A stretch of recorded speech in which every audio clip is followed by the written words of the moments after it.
ہماری آنے والی نئی ویڈیوز دیکھنے کے لیے ہمارا چینل سبسکرائب کریں۔ انسان سے مجبوری میں کوئی کام ہو جائے تو وہ تو معاف ہوتا ہے، لیکن وہ کہے کہ میں بھول گیا تھا، میرا دھیان نہیں رہا تھا، مجھے یاد نہیں رہا تھا، تو یہ غفلت ہے۔ تو غافل اب جب آپ ہو جاتے ہیں تو پھر غفلت انسان کو روز بروز زیادہ غافل کرتی جاتی ہے۔ مال کماتے کماتے مقصد مال نہیں بنانا، دولت حاصل کرتے کرتے محبت دولت کی نہیں دل میں پیدا کرنی۔ مال کو ضرور حاصل کرے۔ حضرت بہاءالحق نقشبند بخاری رحمۃ اللہ علیہ فرماتے ہیں، میں نے مینا کے میدان میں ایک نوجوان دیکھا جو لاکھوں کا کاروبار کر رہا تھا، لاکھوں کا، دیناروں کا کاروبار کرتا تھا، سونے چاندی ہیرے جواہرات کا کام کرتا تھا، لیکن فرماتے میں نے اس کے دل پہ نظر ڈالی، لاکھوں کا کام کرتا تھا پر اس کا دل ایک منٹ کے لیے بھی اپنے رب کی یاد سے غافل نہیں تھا۔ ہر وقت اس کا دل اپنے مالک کی یاد میں مصروف تھا، ہر وقت۔ ارشاد فرماتے ہیں کہ میرا شروع میں اس کے بارے میں گمان یہ تھا کہ دیکھو یہ شخص کیا کر رہا ہے، پیسہ کما رہا ہے، دولت کے چکر میں پڑا ہوا ہے۔ فرماتے ہیں کہ پھر میں نے ایک اور منظر دیکھا، ایک اور رنگ میں نے دیکھا کہ وہ کما رہا تھا، اور پھر اختتام حج پہ میں نے دیکھا کہ جو کمایا تھا سارا اللہ کے بندوں پہ خرچ کر رہا تھا۔ آپ اور میں، ہم نے دیکھنا صرف یہ ہے کہ کہیں ایسا تو نہیں ہے کہ دولت میں الجھ گئے۔ عزیز بھائی، حضرت ویسے کرنی رضی اللہ تعالیٰ عنہ کی ملاقات ہو گئی حضرت حرم بن حیان کے ساتھ، یہ بھی تابعی ہیں۔ تو حضرت حرم بن حیان رحمۃ اللہ علیہ کہتے ہیں، یہ نا ہم تو خیر بڑی ساری باتیں سنتے ہیں تو نصیحت نہیں نہ حاصل کرتے، ویسے بھی یہ دور تقریریں کرنے تقریریں سننے کا ہے۔ جو عمل کرنے والے لوگ تھے ان کا کیا طریقہ تھا کہ وہ ایک دو جملے کافی تھا، علم و بس کری ہو یار، وہ ایک کوئی حرفتے نہیں درکار، جملہ ایک بھی تیرے لیے کافی ہے، لیکن شرط یہ ہے کہ تو عمل کا ارادہ رکھتا ہو، تیرا خیال ہو کہ عمل کرنا ہے۔ وہ لوگ نا مختصر سی باتیں کرتے، مختصر سی نصیحتیں کرتے، لیکن وہ عکس جلدی کرتے، اس میں سے اپنے لیے خیر جلدی تلاش کرتے۔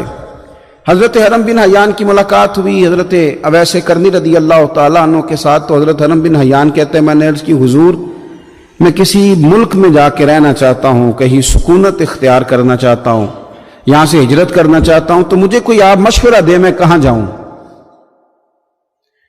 تو فرماتے ہیں کہ میں نے جب یہ سوال کیا تو حضرت اویس کرنی نے مجھے اشارہ دیا، فرمانے لگے ملک شام چلا جا۔ کہتے میں نے اگلا سوال کیا حضور وہاں جا کے کاروبار کیا کروں گا، رہوں گا کیسے، کھاؤں گا کہاں سے؟ تو فرماتے ہیں حضرت اویس کرنی نے رومال اٹھایا، کندھے پہ رکھا اور چلنے لگے۔ میں نے کہا حضور آپ نے سوال کا جواب ہی نہیں دیا۔ تو فرمانے لگے جس دل کو ابھی تک یہی یقین نہیں آیا کہ روزی کون دیتا ہے، اسے میں نصیحت کیا کروں؟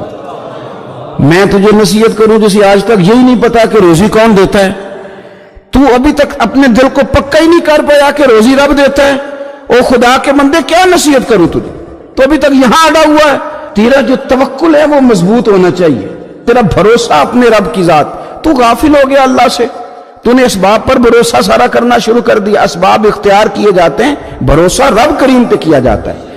ہماری جو غفلت ہے نا، ہم سوتے ہی اس بستر میں جو سویرے آنکھ کھلنے نہیں دیتا، ہم نے اوڑھ ہی وہ والے بستر لیے ہیں، ہم نے کمرے اس طرح بند کیے ہیں کہ وہاں تو ہوا مشکل سے آتی، تو آواز کسی کی کیسے آئے گی؟ دادا آوازیں دیتے رہے، فجر کا وقت ہو گیا، والد کہتے رہے، مؤذن نے روز اذان پڑھی، پر چونکہ ہم نے کمرہ ہی بڑا آرام دہ بنایا تھا، ہم نے قریب کوئی چیز آنے ہی نہیں دی۔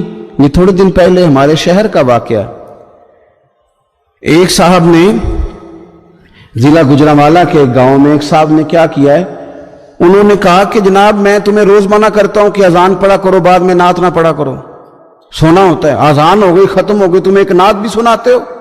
اسی بات پر اس شخص کو باہر بلایا اور گولی مار دی، بندہ مار دیا۔ تو میری نیند میں خلل واقعہ کرتا ہے، تو وہ تو ابدی نیند سو گیا ہے، تو کیا آپ ساری عمر جاگتے رہیں گے؟ آپ کو بھی سونا ہے، آپ کو بھی جانا ہے، قبر میں پہنچنا ہے۔ یہ غافلوں والی جو زندگی ہے نا، یہ تباہ کر دیتی ہے، تباہ۔ اور بہت سارے لوگ ایسے ہیں پھر ان پر پکی مہریں لگ جاتی ہیں، پھر وہ جاگنا بھی چاہیں تو آنکھ نہیں کھلتی، پھر اٹھنا بھی چاہیں تو بیداری نہیں ہوتی، اس لیے کہ سوتے کو جگانا آسان ہوتا ہے، جاگتے کو جگانا بڑا مشکل کام۔ حضرت ابو بکر صدیق رضی اللہ تعالیٰ عنہ امیر المومنین ہیں. آپ نے کبھی آسانیاں دیکھی ہیں گورنر کے گھر میں, وزیر اعلیٰ کے گھر میں, وزیروں کے گھروں میں کیا نظام ہے, کیا جناب دنیا ہی الگ ہے. کبھی سیٹھوں نوابوں کے ہاں آپ دیکھیں کس طرح کا جناب ان کا رہن سہن ہے, بالکل دنیا ہی اور ہے. حضرت ابو بکر صدیق امیر المومنین ہیں. پیاس لگی تو پانی مانگا, لوگوں نے شہد ملا کے پانی پیش کیا. پانی منہ کے قریب گیا تو جناب صدیق اکبر کے بغیر کسی اختیار کے چھم چھم آنسو بہے. اتنا روئے کہ لوگ کہتے ہمیں پتہ کوئی نہیں تھا بات کیا ہے, پر ابو بکر کا رونا دیکھ کے ہمارا بھی رونا نکل گیا. پتہ نہیں تھا ہوا کیا ہے, کس وجہ سے رو رہے ہیں یہ نہیں پتا تھا. ان کو روتے دیکھا تو ہم بھی رو پڑے. دیر تک وہ آہیں لیتے رہے, سسکیاں بھرتے رہے, آنسو بہاتے رہے, تڑپتے رہے, لوٹ پوٹ ہوتے رہے. عجیب کیفیت ہم نے دیکھی. بڑی دیر کے بعد وہ سنبھلے. عرض کی امیر المومنین ہمیں بتلائیے اتنے آنسو. جناب صدیق اکبر رضی اللہ تعالیٰ عنہ فرمانے لگے میں ایک دن حضور کی بارگاہ میں حاضر تھا تو نبی کریم علیہ السلام کسی چیز کو فرما رہے تھے, ہٹ جا مجھ سے, دور ہو جا مجھ سے, دور ہو جا مجھ سے, دور ہو جا. تو فرماتے ہیں میں نے بعد میں عرض کی حضور آپ کس چیز کو ہٹا رہے تھے؟ تو حضور فرمانے لگے میرے پاس دنیا آئی تھی تو میں نے اسے کہا تو مجھ سے دور ہو جا, میرے قریب نہ, دور ہو جا. تو حضور فرماتے ہیں وہ مجھ سے چلی گئی پر جاتی دفعہ کہہ گئی ہے کہ حضور آپ نے تو مجھے اپنے سے دور کر دیا پر آپ کے بعد والے مجھ سے بچ نہیں سکیں گے. وہ مجھے قبول کر لیں گے, وہ مجھے بڑی بڑی سیف الماریوں میں جگہ دیں گے, وہ تجوریوں میں بھر لیں گے, وہ مجھے رکھ لیں گے, پسند کر لیں گے. حضور نے فرمایا تو ہٹ جا. حضرت صدیق اکبر فرمانے لگے میں پانی مانگتا ہوں, مجھے شہد دیتے ہو, مجھے دنیا دار نہ کر دینا, مجھے اس آسانی میں مبتلا نہ کر دینا, مجھے ڈر لگتا ہے. اپنے آپ کو تھوڑا سا لگائیں, تھوڑی سی ہمت کریں. اسلام تو ہمیں تازہ ہی بڑا کرتا ہے.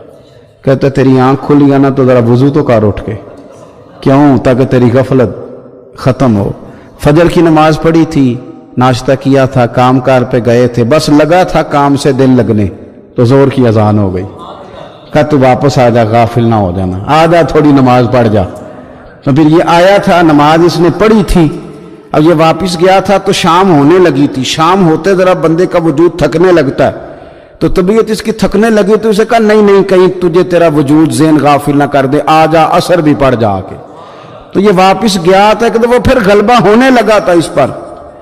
تو اسے کہا کہ نہیں, دن جا رہا ہے, رات آ رہی ہے, اس کے بیچ بھی نماز پڑھ تاکہ دن رات تیری عبادت کے گواہ ہو جائیں, آ جا. پھر یہ سونے لگا تو اسے کہا ایسے ہی نہ سو جانا, تو عشاء پڑھ کے سو, کیا ملے گا؟ تو مدینے والے محبوب فرماتے ہیں عشاء جماعت کے ساتھ پڑھ, فجر اٹھ کے جماعت کے ساتھ پڑھنا, رب ساری رات عبادت کرنے کا ثواب عطا کر, ساری رات عبادت کا ثواب دے دے.